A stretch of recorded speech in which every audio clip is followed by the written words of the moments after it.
जे काही आपल्या लाईफमध्ये होतं ना, आपल्या आयुष्यामध्ये होतं ना, ते चांगल्यासाठीच होतंय हे माझा आता ना 100% विश्वास बसलाय. काय माहिती का, आपल्याला आलेले अनुभव बघा तुम्ही, वाईट असो किंवा चांगले असो, त्या अनुभवातून आपण जाताना ना आपल्याला काही ना काही 100% शिकायला भेटते. कसं आहे माहिती का, एखादा वाईट अनुभव आला तर त्याच्यानुसार आपल्याला त्याच्यामध्ये काहीतरी असते की बाबा ते आपल्याला एक अनुभव सोडून जाते.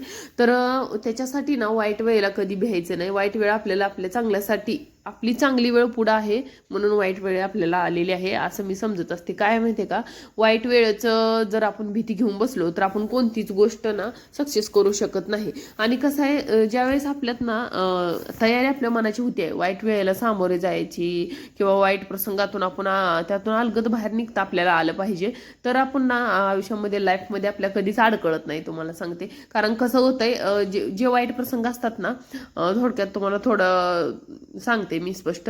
तर काय काय ना वाईट गोष्टी आपल्याला हे शिकवून जातात की आपण अजून कुठलं गोष्ट बेटर करू शकतो, कुठली गोष्टी चांगले करू शकतो ह्याच्यापेक्षा. आता ही आपण हे जी करतोय ती चांगलं करतोय, पण ह्याच्यापेक्षा आणखी काही तर आपण ह्याच्यामध्ये चांगलं करू शकतो. ही गोष्ट ना आपण जर आपल्यातल्या कमतरता बघितल्या ना तर आपल्याला समजते. तर आपण ना सुरुवातीला मला वाटते आपण आपल्या कमी गोष्टी ज्या आहेत, आपल्या ज्या कमतरता आहेत त्या बघायला शिकलं पाहिजे. नेमकं माझ्यात काय कमी आहे, तर नेमकं माझ्यात काय कमी हा प्रश्न जर आपण स्वतःला विचारला ना तर आपल्याला समजतंय की आपण नेमकं म्हणजे काय आहे एक्झॅक्टली. आणि जर आपण स्वतःला भारी समजत बसलो, स्वतःला भारी म्हणजे काय, माझ्यात काय दोष नाही, मी सगळं आहे ती परफेक्ट आहे, माझं लाईफ एकदम परफेक्ट आहे, किंवा मी माझी एकदम भाषा परफेक्ट आहे, किंवा माझं सगळं जगण्याची लाईफस्टाईल एकदम परफेक्ट आहे, किंवा मी काय जे करते सगळी कामं परफेक्ट करते, असंच जर आपण समजत राहिलो ना तर ते चुकीचं आहे. जर आपली काय चूक आहे आपल्याला कधी लक्षातच येत नाही. मग ती दुसऱ्यांनी जाणवून दिलं ना त्यावेळेस आपल्याला त्यांची चूक वाटते की बाबा ह्यांनीच मला चुकीचं ठरवलंय, ह्यांनीच मला चुकीचं सांगितलंय असं आपल्याला वाटते.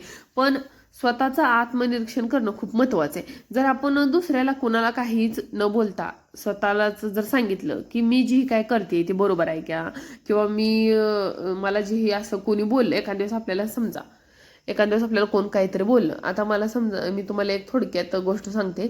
आपल्याला जर कोणी काय वाईट म्हटलं ना मला, तर मी कधीच रागाला जात नाही, कारण मी त्या माणसाला बोलण्याचा विचार करते तर ही माणूस आपल्याला असं बोललेला आहे तर ह्याच्यात काही तथ्य आहे का खरंच, तर त्याचा आपण पहिल्यांदा विचार करायला पाहिजे. आता समजा काय काय गोष्टीच्या अशा पण आहेत की जास्त विचार करायचा नाही, पण काय काय थोडंसं आपण आत्मपरीक्षण केलं पाहिजे. आता काय काय गोष्टी जर आपण आत्मपरीक्षण केलं तर आपल्याला समजते बरोबर आहे, ती जे पुढचा माणूस जी काय बोललेला आहे ना ते बरोबर आहे, आपण कुठंतरी असं थोडंसं वागतोय त्यामुळे त्या माणसाला तसं वाटतंय.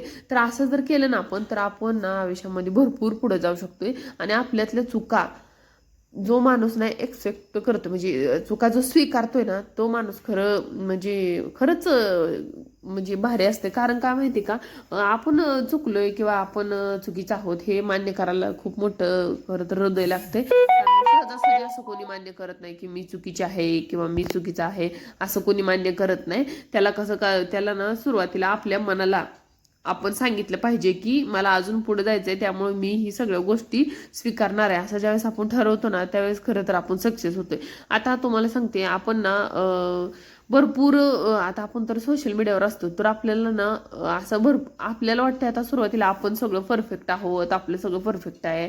आता थोडक्यात तुम्हाला सांगते, मला स्वतः पहिलं वाटायचं मी जे व्हिडिओ टाकते ते परफेक्ट आहे, त्यात काही कमी नाही. पण ज्यावेळेस आपण पूर्ण व्यवस्थित आपल्या व्हिडिओला बघतो किंवा आपल्या व्हिडिओचं काहीतरी आपल्याला थोडंसं आपण डोकं लावून त्याच्यामध्ये बघतो, त्यावेळेस आपल्याला त्याच्यातली कमतरता बघायला भेटते.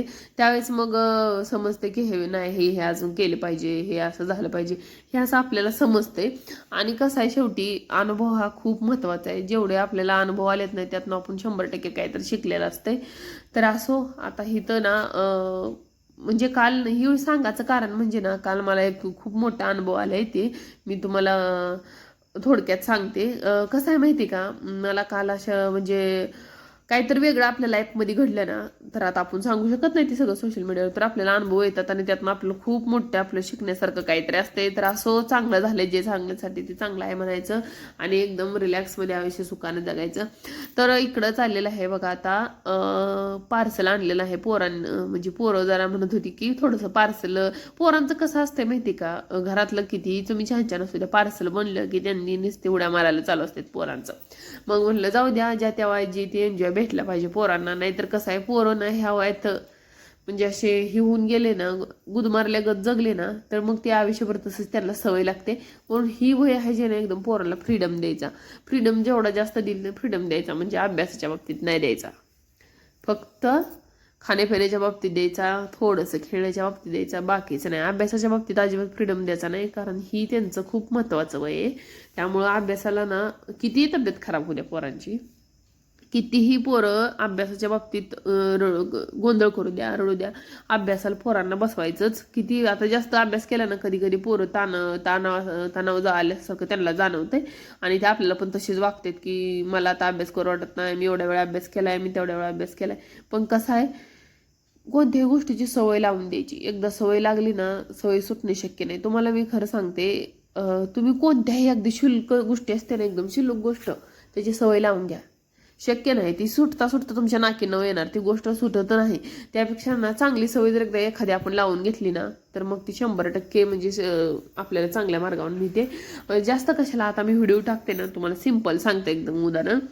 तर मी व्हिडिओ टाकतो तर एका दिवशी, आता कालच माझा व्हिडिओ गेला नाही ना, तर मला अजिबात करमलं नाही. कसं आहे, कारण त्या गोष्टीची आपल्याला सवय लागलेली असते आणि त्यामुळं ती गोष्ट म्हणजे डेली जर आपल्या म्हणजे ह्याच्यात हे असेल ना, तर मग ती बरं वाटते. आता काल व्हिडिओ गेला नाही तर मला अजिबात करमलं नाही.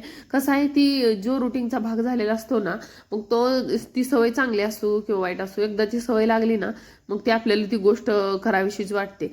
आता म्हणजे थोडक्यात कसं असते, ती आपल्याला एक आपलं व्यसन लागल्यासारखं झालेलं असते सवय, म्हणजे त्यामुळे चांगल्या चांगल्या सवय लावून घेणं खूप महत्त्वाचं आहे. असो, तर इकडे बघा आता हे काय तुम्हाला दाखवते मी. इथं आलेलं आहे बघा आता मोर. आता तुम्हाला दिसतोय का नाही काय माहिती, हवा का ही मोर. त्यानं काय अजून पिसारा वगैरे फुलवलेला नाही, पण मी सहज होते, मला दिसलेला होता म्हणून व्हिडिओ घेतलेला आहे.